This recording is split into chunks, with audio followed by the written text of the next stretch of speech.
बहुत लोग कहते हैं कि आप इतना सारा वीडियो डालते हैं। आप सोचिए, वही लोग ये नहीं कहते हैं इस देश में 1000 से ज्यादा टेलीविजन चैनल है जो सवर्णों के हाथ में है। इस देश में लाखों अखबार हैं जो उनके हाथ में है और दिन भर वो एक ही खबर को चलाते रहते हैं, उनसे कोई सवाल। मैं चाहता हूं कि इस देश में लाखों बहुजन पत्रकार हो, लाखों शंभू की तरह वीडियो बनाने वाले लोग हो, ताकि ये खबरें घर घर तक पहुंचे, ताकि लोग हक अधिकार के लिए जागरूक हों।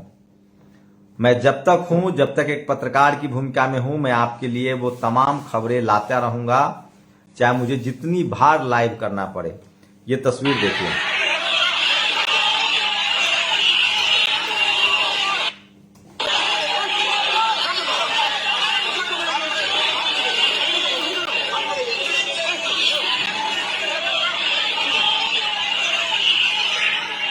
मैं ये लाइव इसलिए करता हूं कि ये खबर कोई नहीं दिखाएगा। सोचिए, 69,000 शिक्षक भर्ती यूपी का मामला है। 6800 सीटें कोर्ट ने कहा कि SC ST OBC की गलत तरीके से शिफ्ट कर दी गई। उसको लेकर लगातार प्रदर्शन चलता है और पुलिस का आपने रवैया देख लिया। तो सोचिए, सरकार वहां इन सब खबरों को नहीं दिखाती है, इसलिए मुझे आपके साथ लाइव आना पड़ता है, जो सोशल मीडिया पर सबसे ज्यादा वायरल। आज मैं बहुत लोगों का पोस्ट पढ़ रहा था जो कल तक टोटी चोर और पप्पू कहकर मजा लेते थे। अखिलेश यादव टोटी चोर था, राहुल पप्पू है, मायावती जी के बारे में, लालू यादव के बारे में चारा चोर है, उसको अब पनौती कहने पर दुख हो रहा है और ये तो जुबान पर चढ़ गया। ये वीडियो सोशल मीडिया पर वायरल है। इसी से समुद्र से कोई नूर आ गई है, 5 मजदूर निकल गए हैं। मौसमी, देखिए आपके लिए वहां पहुंचना बड़ा शुभ साबित हुआ। आज ही वहां पर रेस्क्यू ऑपरेशंस कामयाब हुए, 5 मजदूर निकल गए, बाकियों का इंतजार है। देखिए अंजना, मैं बहुत शुभ साबित हुई हूँ, कोई पनौती नहीं है। और दूसरी बात ये है, सोचिए, ये जुबान पर लोगों को चढ़ चुका है पनौती, और इससे भाग नहीं सकते हैं। और सोचिए, वो लोग अब पनौती के खिलाफ हैं जो कल तक किसी को टोटी चोर कह रहे थे, जो लोग कल तक किसी को चारा चोर कह रहे थे, जो कल तक जब अपने पर बारी आई है तो छटपटा रहे हैं। ऑस्ट्रेलिया में पहली यूनिवर्सिटी खुलने से 3 साल पहले 1847 में रुड़की में इंजीनियरिंग कॉलेज स्थापित हुआ था। वहीं अब IIT रुड़की है। 1947 तक इसे ब्रिटिश प्रोफेसर संचालित करते थे। स्वतंत्रता के बाद IIT रुड़की में 90 से 95%, कभी कभी यहां 100% प्रोफेसर तथाकथित उच्च जातियों से होते हैं।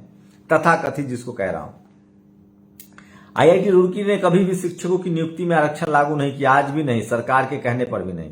इन मेरिट वाले प्रोफेसरों में से कोई भी कभी भी कोई आविष्कार नहीं किया, न कोई महत्वपूर्ण पेटेंट, न बड़ा पुरस्कार। उल्लेखनीय उपलब्धि के नाम पर 0। वहां एक जांच टीम गया था जब जातिवादी प्रोफेसर्स ने कुछ स्टूडेंट को गलत तरीके से फेल कर दिया था। वह फैसला उन्हें वापस लेना पड़ा था क्योंकि वो गलत थे। जब रुड़की से थोड़ी दूर उत्तरकाशी टनल में लोग फंस जाते हैं, एक प्रोफेसर को ऑस्ट्रेलिया से रेस्क्यू ऑपरेशन के संचालन के लिए बुलाया गया। रुड़की वाले प्रोफेसरों का यह काम नहीं दिया जाता है। तो वास्तव में IIT रुड़की के प्रोफेसर क्या कर रहे हैं? वो संस्कृत पढ़ा रहे हैं और गीता पाठ कर रहे हैं। ये मैं नहीं कह रहा हूं, ये दिलीप मंडल ने लिखा है। और 523 प्रोफेसर सवर्ण हैं, 1 SC, 1 ST और 1 6 OBC का प्रोफेसर। ये स्थिति है। और ये देखो,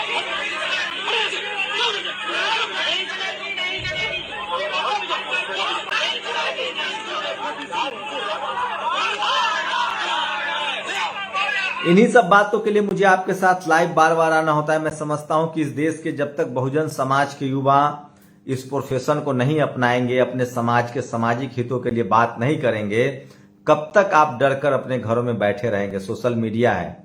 सोचिए, आज मुझे एक फोन आया, एक शख्स का एक्सीडेंट कर दिया गया और जब पुलिस में तहरीर दी तो पुलिस ने कहा कि भैंस चोरी का केस लिखा दो।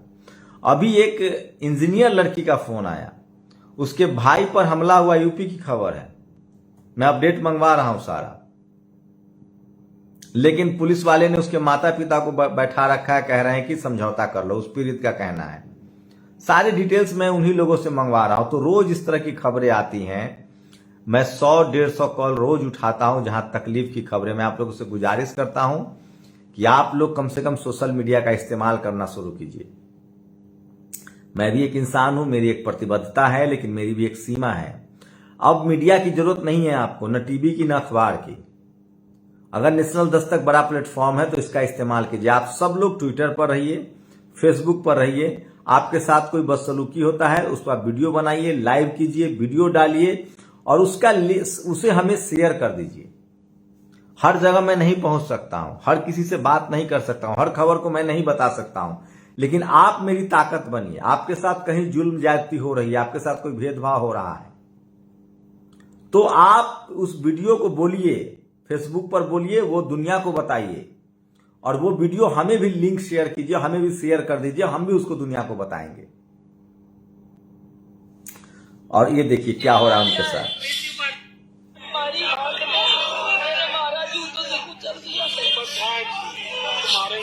ये बहुत मारती है सर, हर बात मारती है। प्रीति उपाध्याय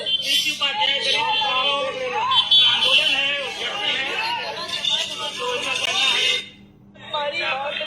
तो सोचिए ये शिक्षक भर्ती को लेकर जो लोग प्रोटेस्टर्स हैं उनका कहना है कि पुलिस किस तरह से उनके साथ रवैया कर रहा है। और इस सोशल मीडिया दलित पिछड़े युवाओं के साथ क्रूरता से पूर्वक पेश आने वाले पुलिस अधिकारी को तत्कालिक रूप से बर्खास्त किया जाए।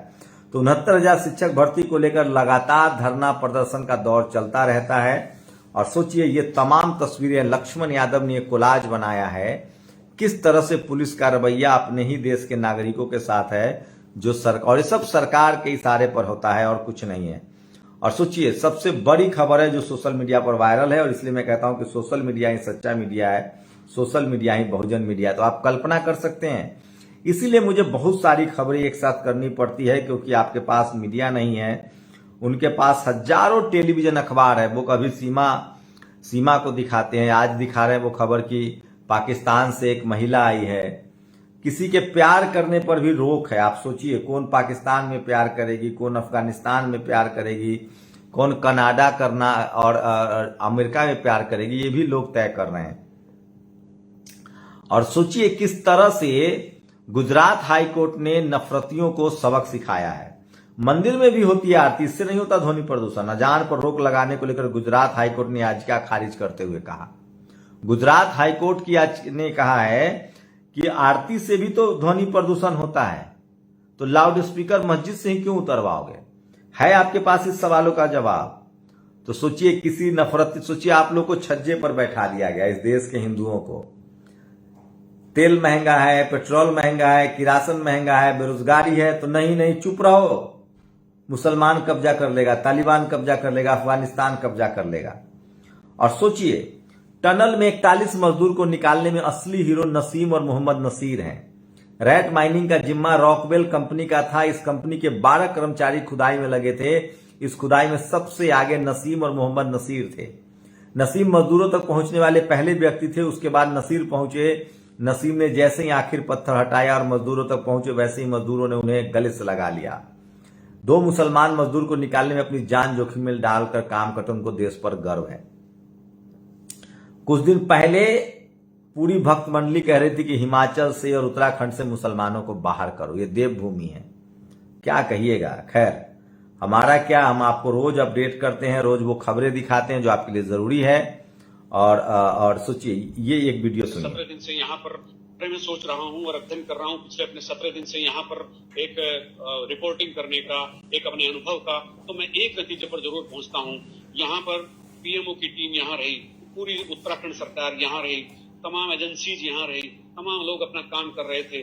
पीएमओ के पूर्व सचिव भास्कर खुलवे, कल पीके मिश्रा जो प्रधानमंत्री के प्रमुख सचिव हैं, केंद्रीय गृह सचिव अजय भल्ला, मुख्य सचिव सुखबीर सिंह संधू, मुख्यमंत्री पुष्कर सिंह धामी, केंद्रीय राज्य मंत्री जो जनरल वीके सिंह, केंद्रीय मंत्री नितिन गडकरी, कौन यहाँ नहीं आया, किसने यहाँ फ्रंट नहीं संभाला। लेकिन एक सवाल अभी भी बना हुआ है, जो कंपनी नवयुगा इस काम को कर रही थी वो पूरे के पूरे सीन से गायब है। आखिर उसको भूमिगत क्यों रखा गया, आखिर उसको पर्दे के पीछे क्यों रखा गया, उसको फ्रंट पर मीडिया के सामने और जानकार लोगों के सामने फेस करने के लिए क्यों नहीं लाया गया?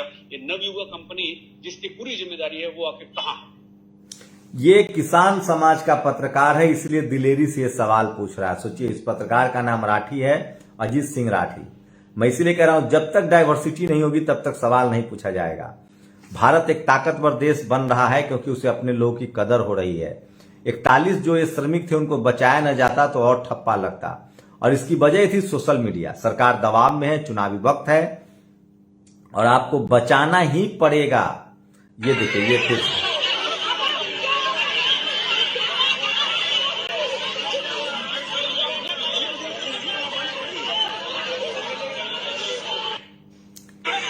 ये भी उत्तर प्रदेश की तस्वीरें हैं। ये कोई टीवी अखबार आजकल खबर दिखाएगा नहीं, इसलिए मुझे बार बार दिखाना पड़ रहा है। और गुजरात हाईकोर्ट में अजान के खिलाफ दायर याचिका को खारिज कर दिया। हाईकोर्ट ने कहा अजान से ध्वनि प्रदूषण नहीं होता है और ये मुसलमानों की आस्था और वर्षों से चली आ रही प्रथा है।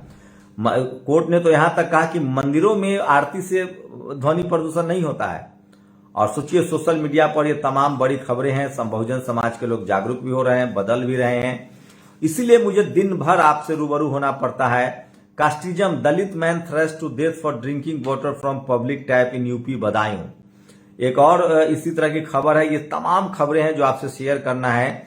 सोचिए, 10% लोगों के लिए 1 लाख से ज्यादा अखबार और 10,000 से ज्यादा टीवी चैनल है और लाखों सवर्ण पत्रकार हैं। 90% बहुजनों के लिए कितने पत्रकार की जरूरत है?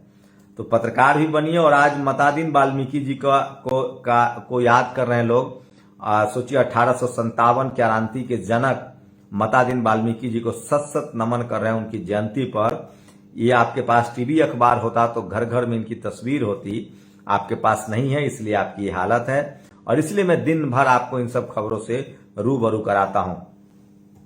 और अब वो रैट माइनर्स का नाम जान लीजिए। Names of rat miners super heroes: Firoz Munna Qureshi, Rashid, Irshad, Naseem, Monu, Naseer, Ankur, Jatin, Saurabh, Vakil, Hasan, Devendra, आप सबको सलाम है। और सोचिए, जो श्रमिक वहां फंसे हुए थे वो 41 के 41 समझिए, मान के चलिए कि दलित, पिछड़े, आदिवासी हैं। क्या बताएं आपको, ये सब पर कोई बात नहीं करेगा, कोई डिस्कोर्स नहीं करेगा।